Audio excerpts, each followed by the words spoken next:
Hi everyone, welcome back to the channel. This is the next video in the Robotics Enterprise Framework video series. So this is a series which we are only looking at the RE framework or the Robotics Enterprise Framework. This is the complete agenda of this series. We will start by introduction to the RE framework. We will explore each and every stage.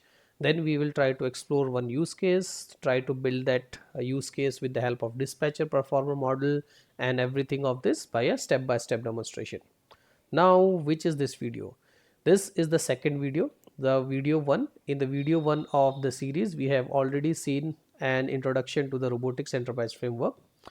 In the introduction to the RE framework, we have seen all those details which are listed on the screen, such as transaction, linear, iterative transactional process, what is RE framework, what are state machines, what is the benefit of using the state machine, what is dispatcher, what is performer, what are the advantages that I get using the dispatcher performer approach, and all of these things.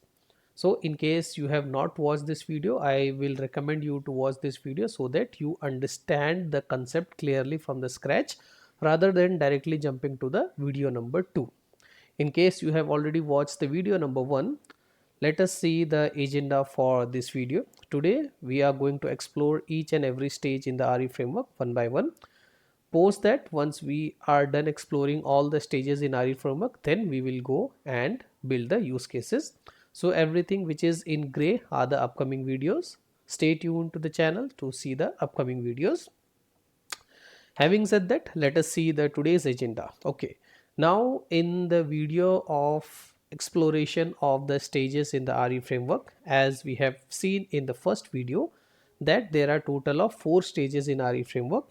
In it, get transaction data, process transaction, and end transaction. We will not cover everything at once because it might become a mess. So what we will do is we will do one by one. So today in this video we will explore the complete initialization state, that is also called the init stage, and we will also explore the end process state. So today we are going to only explore the 2 states out of the 4 states in the RE framework. Okay, so let's get started. This is the Robotics Enterprise Framework. How do I get the Robotics Enterprise Framework? I go to home and I click on this button and I go and here this one, right? So every Robotics Enterprise Framework will have something which is called the main.xml. If I go to the properties, so this is the structure of the RE framework, you would have something which is called main.xml. That means whenever you run the automation, this is the file from where the automation will start. There are other folders which are available like this. So we will talk folders one by one, but when the it is coming to this, but there are something which are already available, kill or process, all these things are available here, right? So we'll talk about everything. And good part is, if you want to learn more, there is a documentation of RE framework also available, right? So now let me go to the RE framework. So this, as I have told in the previous one, so this is nothing but developed on the state machine, 1, 2, 3, 4 state machine. So let us try to execute the state machine and see what exactly is there. So the first state machine which get executed is the initialization phase. So in the initialization phase, if you will see the entry, exit, and the transition. So if I ask you which would the block first execute, so in the initialization first, whatever is written here will execute. Now if I whatever is means written here will execute, and then it will see whether the transaction is successful or a system exception. I'll talk about the transition, but let me first go and open this guy. Here, if you see, the overall exception handling is already done in the Robotics Enterprise Framework. I don't have to go and start the RE framework, do the try, catch, exception handling. I can always go and see that exception handling is available here. Now, the first what RE framework has done, it has got the state machine. It went and made a try catch block. That means it started exception handling. Then it created a sequence. Now in that sequence, if you see, the first thing which it has done, it has created an object which says system error is equal to nothing. Now if you go to the variables, you will see the system error is a type of exception variable. That means if I ask you what is this variable, this is a variable of integer.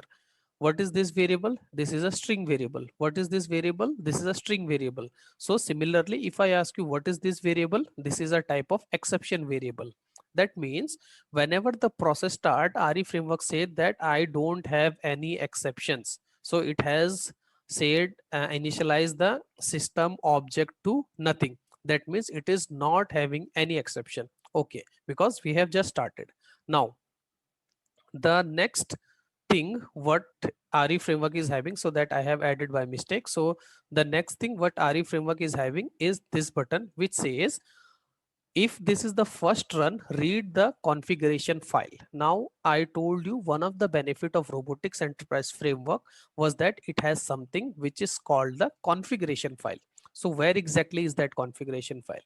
If you go to the project, in the project there would be something called data, and in the data you would have something which is called the config file. So if I double click and open this config file, this is a plain Excel file. It will have some sheets. Let me open it. Okay, this is a plain Excel file which is inbuilt with robotics framework. It has 3 sheets: setting, constants, and assets. So that means whatever thing which I feel might change in future, I will put the things here, such as the URL of the browser, such as the name of the file, for example where the folder is, where whom should I send the business email, where should I keep the exception screenshot. So all of these details can be put here. So the idea of putting the details here is, for example, today I am using an automation and that requires a URL. So the today the URL is www.anything.com, right? Tomorrow when I move to the production, the URL changes. I don't have to go and change the automation. The idea is I can come here and update this config file. So this config file is just a configuration file that maintains the thing whatever can change in future. So by default it will have something which is called the orchestrator queue name. That means if you are building a dispatcher, that means here you will put the name of the queue where you want to add the data. And if you are building a performer, that means here you will put the name of the queue where you have to get the data. So orchestrator queue name is the queue name where you want to give and which is defined in the orchestrator, right? Now there is one more sheet which is called the constants. So this is a constant sheet where exactly you will put that some of the things, right? Whenever there is a system exception, what name you want to give, how many number of retries you can have. So this retry will come, for example, if I told you, right, the transaction item can be anything. If the transaction item is a queue item, that means the retry mechanism will be handled by the orchestrator queues. But if you are not using orchestrator queues and you are dealing with some other kind of transaction data, like data table or a list of string, so in that case you will have not the queues. So that means you can use the this retry number. And the third tab is called the assets. Whatever assets you make in the orchestrator, you can just simply write the name of the asset and here asset name and the name of the key. So this will again configurable and is used to get the assets from the orchestrator. Now everything in RE framework, this the first guy is the name and this is the asset. So similarly here is the name and this is the value. So RE framework will give you the value in the key value pair. So if I ask you, this is the key and this is the value. So if I ask RE framework that give me the orchestrator queue name, so RE framework will give me this. If I ask what is the URL, so RE framework will give me whatever URL I have given. So this is the key and this is the value. So whenever we start with the robotics enterprise framework, first thing, a system error is nothing. That means RE framework will say I don't have any exception. The next thing, it will go and it will read the configuration file. Now you don't have to write a single bit of code and you don't need to change anything here, but we will explore it what exactly RE framework is doing, right? So config is nothing. So if you will see this config, this is an object of this entire thing. That means all these setting, everything is now stored in this object which is called config. When I say this object, this config object would be a dictionary of string and object. That means, why string and object? Because the name, you will see the name, this is the key, will be always a string, right? It will be string, string, string. But here it is object, because I can store a number also, I can store a string variable also, true false also, I can store anything, right? That is why RE framework has told that I will create a config which would be a dictionary of string and object. So this guy will go in the key and this is the value. So if anyone asks you what is the key value pair of the configuration file, it is the string and the object, right? So what we are doing in the RE framework. So first XAML which is getting invoked is called the init all settings. That means initialize all the settings. So when I say initialize all the settings, that means you get all the values which are available in the settings, in the constants, in the assets, whatever all the values, you just initialize everything. So if you will, then I will say I have told RE framework that you initialize everything. Then RE framework will tell me, okay, I will initialize everything. Tell me where is the data which I need to initialize. So if you will see here in the import arguments, it has only three arguments.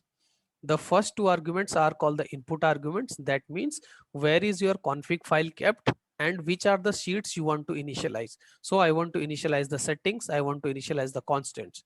And where is my file placed? My file is placed at this location. In case you move the file out of the RE framework and you want to keep it some other location, so here you will simply change the location of the config file, but by default it is in the data and the config. So I am telling UiPath that you go to data, you go to config.xlsx, you read everything from these two sheets, and once you are done reading, you give me all of this thing in a dictionary that is nothing but a string and object, key and a value.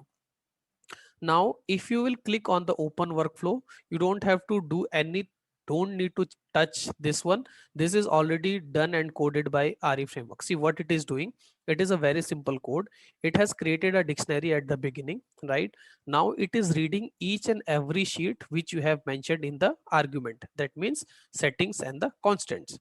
So first of all it will read the first sheet, which is called the setting. Then for each row it will just read, how do we read Excel? We use the read range activity. So it will read all of these values. It will, for each item it will read this guy, it will add it to the dictionary, it will read this guy, add it to the dictionary, and similar thing it will do for entire this thing. So it will read this thing, store it in a dictionary, it will read this thing, store in a dictionary. Now if you will see, it has for each items and it is simply adding it to the dictionary.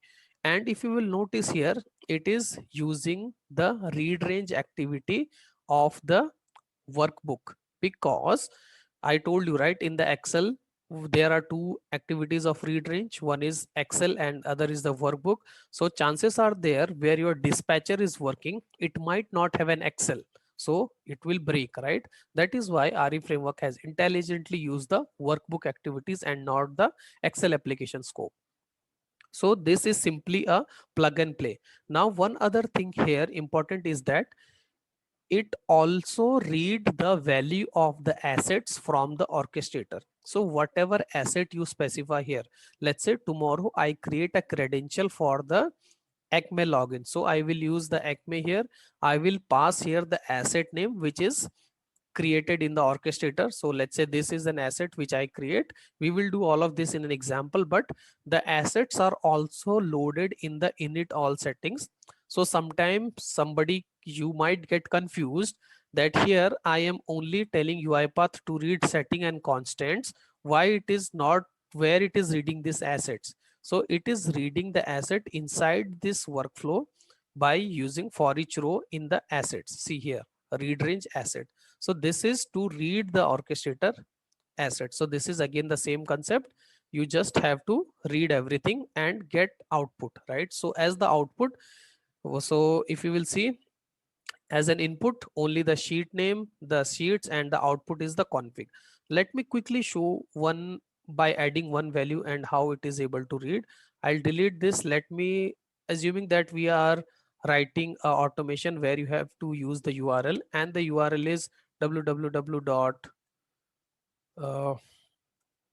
google.com. Okay, and I will tell that this is the URL. Okay, now whenever you write this kind of URL, always select the row and remove the hyperlinks like this, because otherwise RE framework or the read range activity will give error. It is not able to read the hyperlinks. Okay, so let's say I have added one key to the config.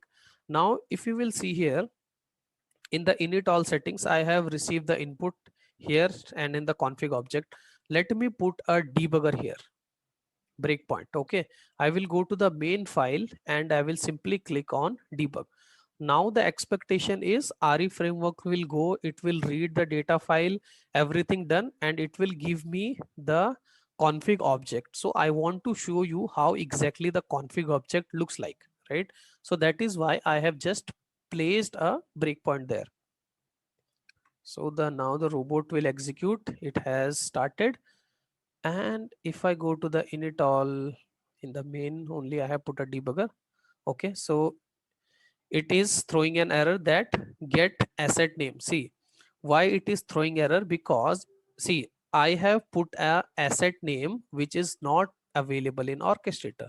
So that is a benefit of using config, right? So in the config, what RE framework is trying to do, it readed the settings, it readed the constant, it is trying to read this asset ASA, right? But I have not created this asset, so that is why it is giving the error. I'll delete this, I'll save this config again, I'll stop this process, and then I will rerun the automation, right? So in case you by mistakenly put anything, so that also RE framework will give you an error. So same thing happened with me, that I have just added and I have not created the asset. So that is why initialization failed, right? Now it will go and it will try to rerun. And so as of now, I am just going to show you how exactly the config object looks like, because that will be the object that would be used across everything, right? So initialization, all setting is done. That means RE framework was successfully able to get me the config. Now if I go to the locals, and if you see the config object, okay, so this is the config object. See, in the config object, RE framework has created a value of 10 items, which is called the key and the value. So if you will click on the raw view, I will click here. See, this is how the key value pair works, right? So I will just expand this one for you, this guy. So this is the URL. So that means if I, my entire config object is having all of these items, and this is from all the sheets, constant, settings and assets. So that means if I have to get the value of the URL, I would have to ask RE framework in this format. If I have to ask the value of orchestrator queue name, I would have to ask in this format. So that means once this thing init all setting is done, it will give me a config object which would be a key value pair. So how many objects? 10 object. This is the key, this is the value, this is the key, this is the value. Now if I have to use anywhere, let's say I want to just simply use the URL, right? So I want to print the URL in the message box. In the ideal scenario, it would be typing. So what I will do is I will use simply the config object, because if you will see the arguments, this is the output. So that means I am having this thing in the config, and how that item was available, it was available in like this. So I am telling UiPath, you go to the config object. So what is the key? The key is the URL. I am pass the URL like this, and I will say dot to string. That means I am telling UiPath that once you read the config, I want you to give me the URL value. So let me save everything, and now I will go and run the file. Now the expectation is it will go to the RE framework. It will read everything, and in the message box, it should give me www.google.com. That means that will make me understand that it was successfully able to read the config. See, www.google.com. So that is the purpose of init all settings. So init all settings is the first XAML that is getting read, and it initializes all the settings and give you an object. That object is a config object. It is having string of dictionary of string and object. So that is the first thing. The next block in the init all setting is called the orchestrator queue name. That means it simply checks if there is a orchestrator queue available or not. Okay, so if you are using any of the orchestrator queue which is available in the config, this block will simply override it. So this means if you are passing a queue name directly to the in orchestrator queue name, that means if you are passing the queue name uh, from the config and you are also passing an argument, so that means the argument will take precedence. So it simply override the queue name from the configuration file in case of the argument in orchestrator queue is missing. So if you will see, here is an argument. If I specify the argument here, that means it will override, but in the real time scenario we will not use it. This is provided for the backward compatibility of 2018.3. So now I think it's a very old version, but you have a requirement, you can use it. Otherwise you can simply disable this one by pressing Ctrl D and it will disable. So in the real time automation, the queue name will be available in the uh, uh, setting and in the orchestrator queue name. The next XAML and the important one would be the kill all process. Whenever we start a process, we want the application and the environment to be clean. That means if my automation is supposed to use the Chrome or PowerPoint or Word, so I don't want the Word application to be open and then it create problem. Rather, I would say that clean the environment. So in this XAML, you will put all the exes which you are using in your process. So for example, I am writing an application for Excel, so I will use a kill process activity like this. In the kill process activity, I will simply say the process as Excel. So because my process is using Excel, so when this process will run, it will go to initialization, it will read the config, it will get the assets, initialization setting of done, then it will come to, and it will execute this process which says kill all process. And in the kill all process, this see logging is already done by RE framework, it says killing process and it will kill the Excel. That means my process will start fresh. So in the kill all process, you specify all the things which you want to use in the automation and which your automation is using, basically all the exes. So that is a kill, right? Now there is one activity which is again added by UiPath. This adds the logs generated. That means that will be just used in a reference in orchestrator that till this point you have used, and this is basically used for creating of the further reports. No need to remove this. But the whenever you are using the RE framework, you will go to main. In the initialization, the blocks which you have to touch, you don't have to touch this block. In case you change your config address to somewhere else, then you change this. Otherwise no need to touch this. You will only use the kill all process. You will put all the application exes name, you will click on open workflow and you will put here all the exes which you are using, right? Next you will go and you will come to init all applications. So the first one was init all settings and this one is init all application. Don't get confused between the two. Init all settings is to initialize the settings, and init all application is something that means you have to initialize and open all the application which you want to use.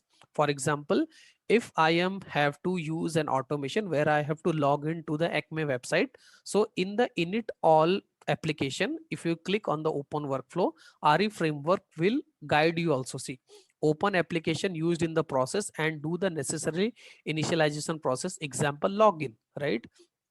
Why?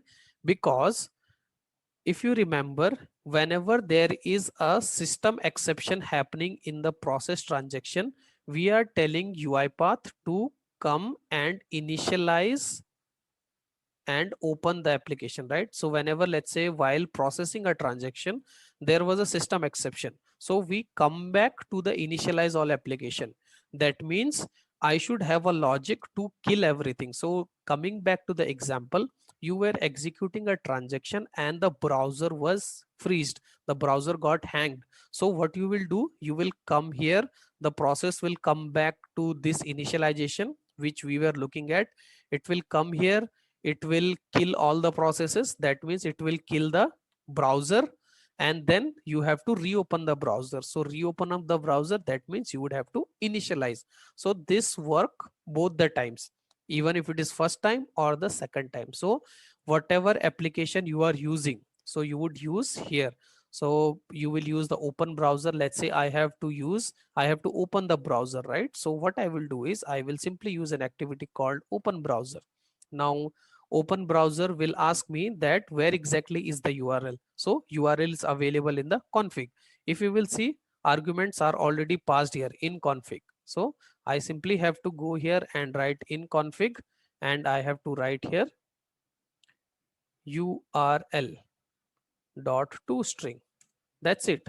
So whatever URL I have given, it will simply go and get me the URL here. So I don't have to hard code anything. Let's say now I have added an asset and I want to use an activity which is called the get credential. So get credential will ask me that give me the asset name. So asset name, I will again go in the config, and whatever name I have given in the config, let's say ASASA, which I was telling, right, dot toString, like this. So that is how easy it is to use the init all application. So if you will see, RE framework has already done the necessary homework for us. It has passed the config object directly here. So you don't have to pass the config object dictionary from here to here.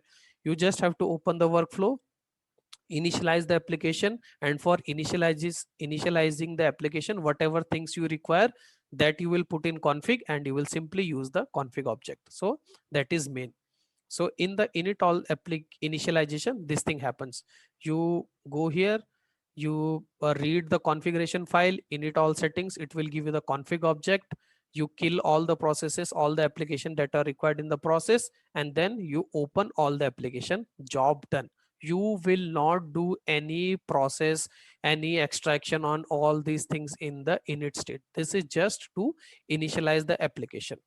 Now, if I remember, I told you at the beginning that in the initialization phase, the first thing which RE framework says that I don't have any exception.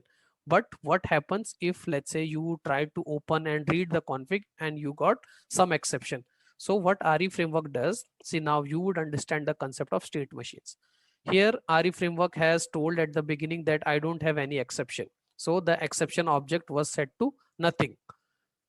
Now in case some exception is happening, it has put this thing in a try catch. In the exception, it will set the exception object to exception. That means now exception object is not nothing, and it has got some value. That means you have got some error. Now in the transition, RE framework has said in case of a system exception. So if you will click on this transition of state machine, it says if system exception is nothing, that means if everything is well and good, you go to get transaction data. If system exception is not nothing, that means you got some exception, you go to end process and you close everything. So that is why, that is how it has maintained to go from one transition to another, and that transition is happening only on the basis of this variable. So by default, the variable value is nothing. You run this entire automation, init all settings, init all application. If everything goes right, well and good. But if something goes wrong, it will come to the exception block. It will set that exception object. As soon as the exception object is set, it has in the transition, it has mentioned that as soon as I get some exception, I want you to go to end process.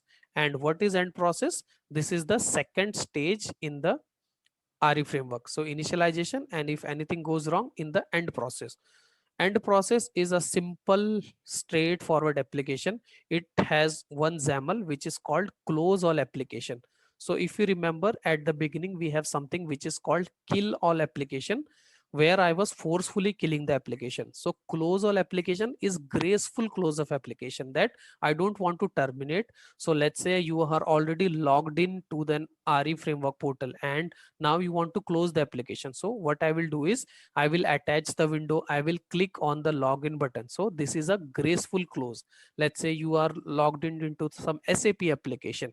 So you will write a logic to log out and properly close the application. But sometime what might happen that normal closing is not happening. So in case the normal closing is failing, then RE framework will catch that exception and it will kill that process. It will log a message which says application failed to closed gracefully, because let's say you tried to log out but log out again did not work because the browser was freezed. So RE framework says, okay, if case the graceful close is failing, you go and kill the thing hard coded. So which XAML it is, kill all process. And if you open workflow, this is nothing but the same XAML where I put the Excel thing, right? So this is the same XAML which is calling, which is getting calling twice. So what happens initialization? It goes, it see whether there is a system error. If there is a system error, it will initialize that variable in the exception. It will initialize the system exception variable. It will check whether the system exception is there or not. It says yes, I have got some kind of exception. Is not nothing, it will log in a fatal error and it will go to end process. In end process, we simply close, try to close the application gracefully, try to close the application gracefully. If not, it will simply go and kill the process. So that are the two stages in RE framework, that is init and the transaction. Now if it is successful, it will go to the get transaction data and the process transaction.